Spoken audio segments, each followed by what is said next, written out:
Two peacekeepers were wounded when an Israeli tank fired at their headquarters on the Israeli-Lebanese border.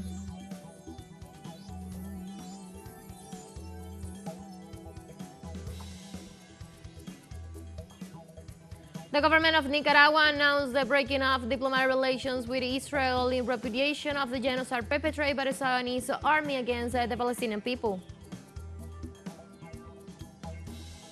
In Venezuela, the first political and academic forum of the situation in Colombia proposed a political dialogue process in Caracas with the mediation of Venezuela, SELAC, and other TCP countries.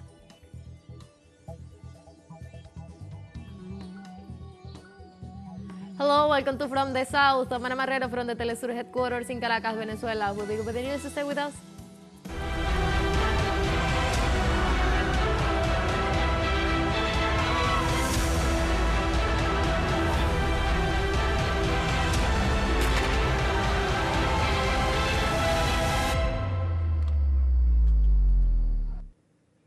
Two peacekeepers were wounded when an Israeli tank fired at their headquarters on the Israeli-Lebanese border.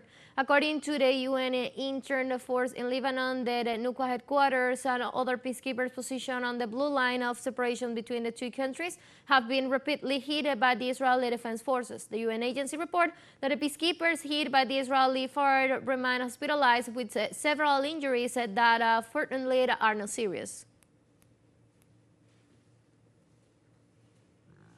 The Syrian government stressed on Friday the need for the United Nations Security Council to act to stop Israeli attacks on Syrian territory and halt Tel Aviv invasion of Lebanon.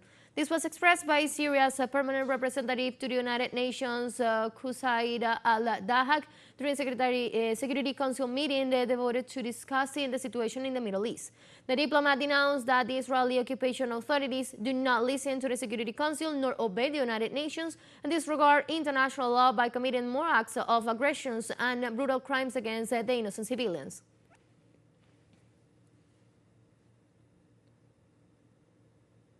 The UN organization recognized the international community's inability to stop the conflict in the Middle East.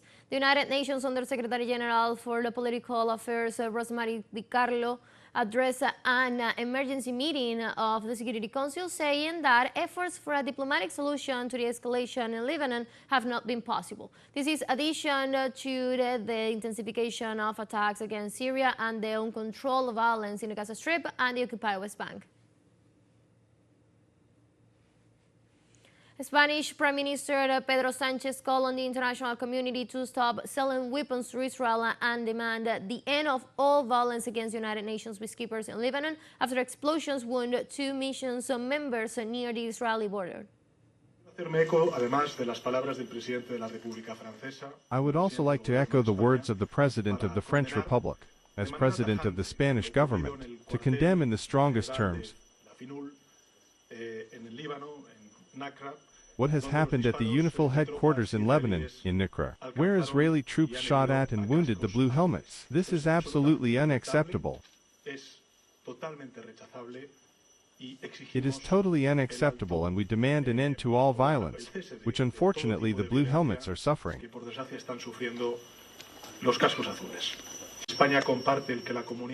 Spain agrees that the international community should suspend arms shipments to Israel. We have been doing so for a long time. We have not sold arms to Israel since the beginning of this war, and the logic is simple. Without arms, there is no war. In Nicaragua, the government announced that it is breaking off diplomatic relations with Israel in repudiation of the genocide perpetrated by the Zionist army against the Palestinian people. By the means of a communique, the Nicaraguan Vice President Rosario Murillo informed that a cut in the diplomatic ties between both countries was made by direct order of President Daniel Ortega, complying with the request made by the parliament. Similarly, the Vice President Murillo called on the international community to condemn the policies of extreme hatred that the Tel Aviv regime wants to impose on the Palestinian territories.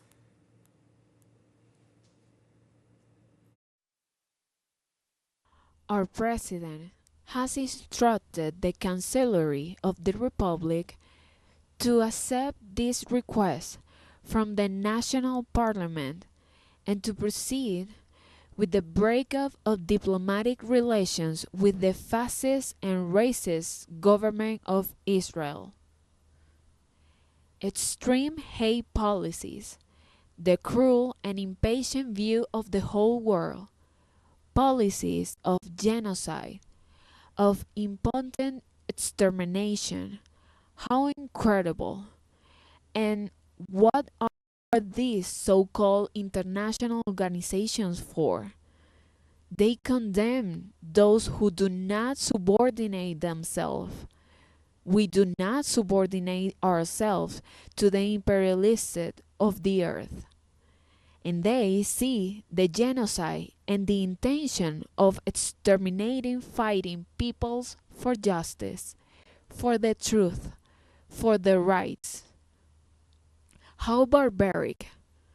The president has instructed to proceed with the breakup of relations, and it is more likely that in the next few hours, the decree that guarantees the fulfillment of these instructions of our head of state and our parliamentary bodies will be known. Before this, the National Assembly held a special session of solidarity with the people of Palestine and approved a declaration condemning the genocide committed by the Zionist government of Israel in the Gaza Strip. During the meeting, the parliament demanded that the government break off diplomatic relations with Israel to respect the historical ties of brotherhood with the people of Palestine. Desde hace más de un año, For more than a year, the world has witnessed the genocide being committed by the government and the army of Israel against the heroic and glorious people of Palestine, this systematic destruction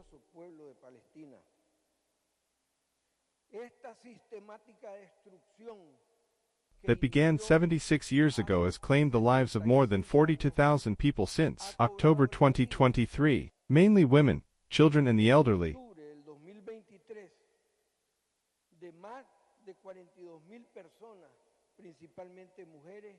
Every day the number continues to increase. 42,000 people, mainly women, children and the elderly. Every day the number continues to increase in the face of these atrocious, criminal and cruel actions of the Israeli government against the people of Palestine.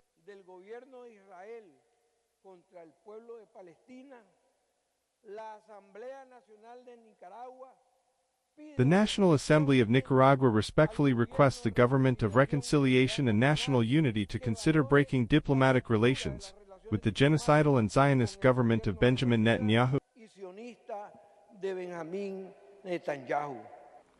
El gobierno de Nicaragua está y estará siempre al lado de la lucha del pueblo palestino. The government of Nicaragua is and will always be at the side of the struggle of the Palestinian people and their right to independence, sovereignty and self-determination. We will continue to condemn in all spaces and raise our firm voice against the brutal genocide that is being committed against the Palestinian people by the Zionist regime of the State of Israel for more than 70 years.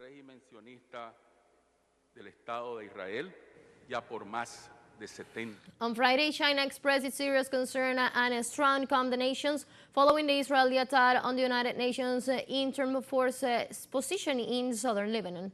At a press conference, Foreign Ministry spokesperson Mao Ning referred to the report. They stated that the attack injured peacekeeping personnel. Mao described the attack on peacekeeping as a grave violation of international humanitarian law and UN Security Council Resolution 1701. The Chinese official underscored that this unacceptable act must stop immediately and called to conduct a thorough investigation on the incident, to blame the perpetrators and take the necessary steps to prevent its recurrence. China expresses grave concern and strong condemnation over the Israeli Defense Forces attack on UNIFIL positions and observation posts, which resulted in injuries to UNIFIL personnel. Any deliberate attack on UN peacekeepers is a serious violation of international humanitarian law and UN Security Council Resolution 1701 and is absolutely unacceptable. Such actions must be stopped immediately. We call for an investigation into the incident, accountability for those responsible, and measures to be taken to prevent a recurrence. Let's take a very short break, but remember you can join us on our TikTok account as teleSUR English, where you'll be able to see news in different formats, news updates, and more. Stay tuned for more news.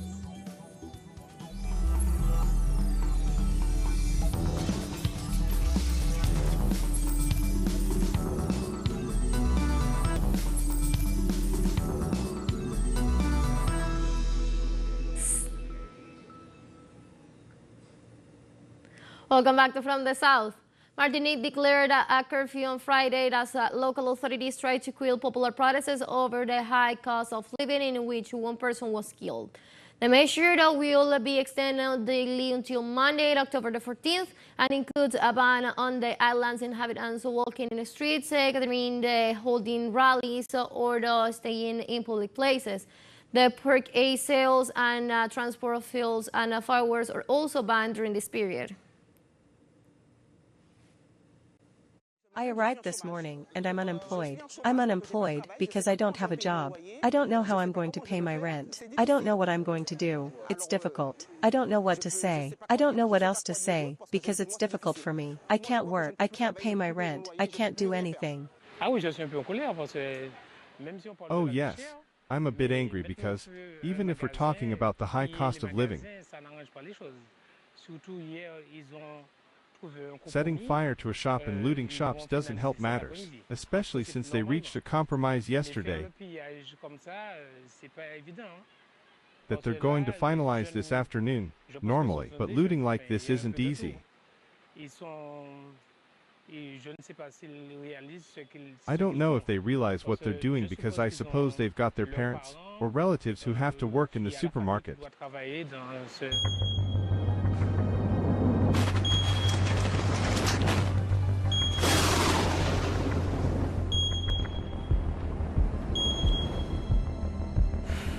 The remains of Hurricane Karen moved into Western Europe on Wednesday, sweeping across Portugal, Spain, and especially France.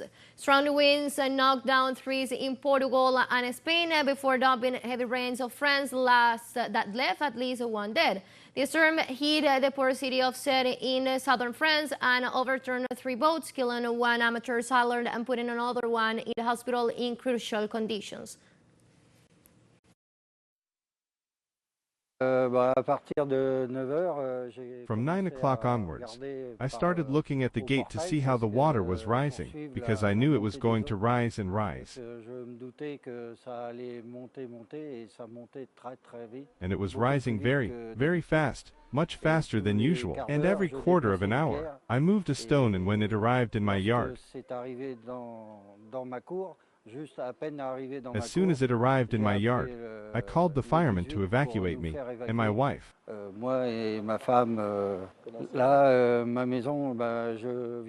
I've just gone to pick up some things with a friend who's currently putting us up for a few days, and the fire brigade took us away in a boat. We opened the house and there's 30 to 40 centimeters of water inside. Everywhere. Everything is floating. Everything is sinking. Everything is dead. Everything is plasterboard. So everything is dead. Pope Francis met on Friday with Ukrainian President Volodymyr Zelensky to discuss the current conflict between his country and Russia. A statement released by the Holy See's press office said on Friday that the meeting began at 9:45 local time in the Vatican Apostolic Palace and lasted for 35 minutes. Among the topics discussed was Zelensky required for Francis to help facilitate the repatriation of Ukrainian prisoners, as well as the continuation of the mission of Cardinal Matteo Zuppi, commissioned by the Pope to ease tensions and initiate path toward peace. Humanitarian workers and locals are warning of worsening hunger and malnutrition levels among internal displaced people in northeastern Nigeria ahead of Boko Haram conflict that has reached on the region since 2009. While AIDS groups such as the World Food Programme are assisting the displaced people with food and other essentials, many others remain out of the reach of aid, mostly trapped in hot pots and hard-to-reach areas.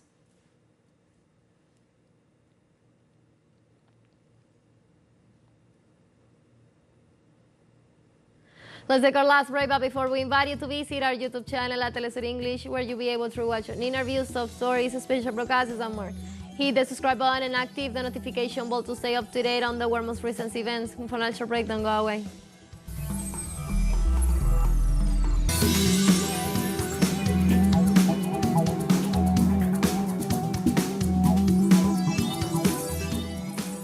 Welcome back. In Colombia, in view of the recent coup d'etat attempts planned by the country's right wing, the different political forces that support the government of President Gustavo Petro call on the population to march in defense of his presidency. In this regard, the senator of the Common Party, Sandra Ramirez, issued a call for people to take to the streets to march on October 11, since the right wing wants to absorb the power from the changed government. For her part, the United leader and Congresswoman of the House of Representatives, Carmen Ramirez Boscan, points out that it is necessary to support the government's call to mobilize in order to defend democracy and achieve the triumphs of the revolutionary forces.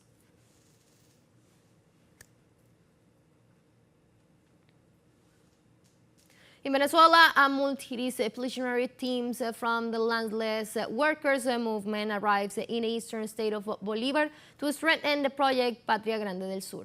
The Brazilian delegation is conformed by the engineers and specialists in agronomy, agroforestry, and veterinary science, among others. In this sense, the Patria Grande del Sur project aims at the productive reactivation of more than 10,000 hectares of land out of the 150,000 hectares in the state of Bolívar. During the presentation of the review of the visit made to the Pemuna community of Sacorcondo, the presidential commissioner of the project, Wilmar Castro Soteldo, announced the deployment of health workers to address health issues in the Pemuna communities in different sectors.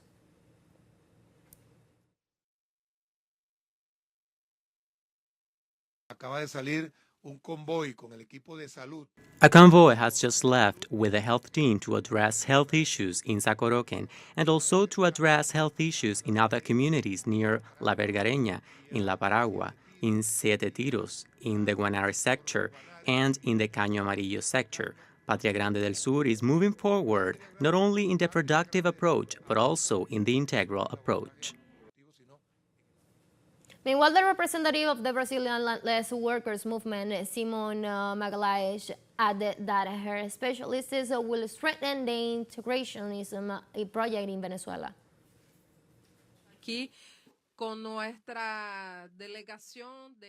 We are here with our delegation of technicians, specialists, sent by the Brazilian landless workers movement to strengthen this great Patria Grande del Sur project, a project of integration, an internationalist project, a project that will certainly be a model. In Haiti, 105 children have died violently and 300,000 kids had to leave their homes and become displaced between January and September of this year. The 2024 annual report on children and armed conflicts published by the UN expressed deep concern about a terror established by gangs. The document reports serious violations of children's rights, such as forced recruitment, killing, sexual violence, and attacks on schools. Recently, the Office of the UN High Commissioner for Human Rights reported that violence continues to be a problem in Haiti, where 20 people were killed per day in the first half of 2024. According to the press release, 3,661 citizens were killed in that period, showing a higher level of violence compared to the same period in 2023.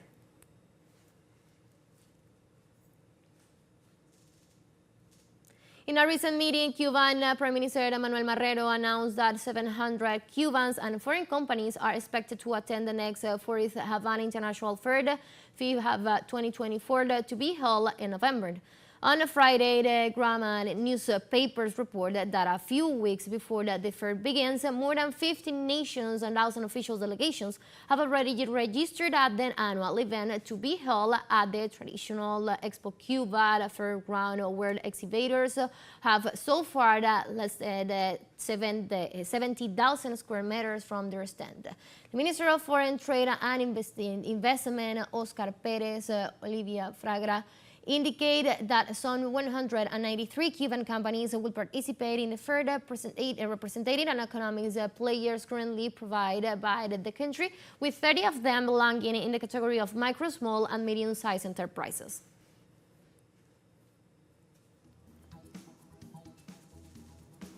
Okay, that's where we have come to the end of this news brief, but you can find this and many other stories on our website at telesurenglish.net. You can also join us on our socials. We're on Facebook, on X, and on Instagram as well. For TeleSUR English, I'm from the South, Omar Marrero. Thank you for watching.